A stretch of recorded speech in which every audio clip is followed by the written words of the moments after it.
তীব্র শীতে কাঁপছে কানাডার ক্যালগেরি ও আলবার্টার আশেপাশের শহর।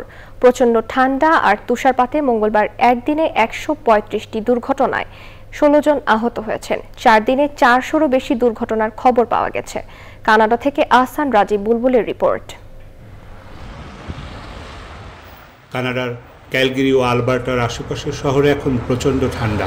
তাপমাত্রা -33 থেকে -43 ডিগ্রি সেলসিয়াস পর্যন্ত ওঠানামা করছে। প্রচণ্ড ঠান্ডা আবহাওয়ায় বিলম্বিত হচ্ছে বিমানের নির্ধারিত ফ্লাইট। বরফের আস্তরণে ছেয়ে গেছে সড়ক। গত ৪ দিনে ক্যালগেরি সিটি ও এর আশেপাশের এলাকায় ৪০০রও বেশি দুর্ঘটনার খবর পাওয়া গেছে। তুষারের কারণে ক্যালগেরির গণপরিবহন বাস চলাচলে ব্যাঘাত ঘটছে। জনগণকে সতর্কতার মাধ্যমে চলাচলের নির্দেশ দিচ্ছে স্থানীয় সংবাদ মাধ্যমগুলো। সপ্তাহের শেষ দিন পর্যন্ত তীব্র ঠান্ডা থাকবে বলছে দেশটির আবহাওয়া বিভাগ। কানাডার ক্যালগেরি থেকে আহসান রাজীব বুলবুল, চ্যানেল আই।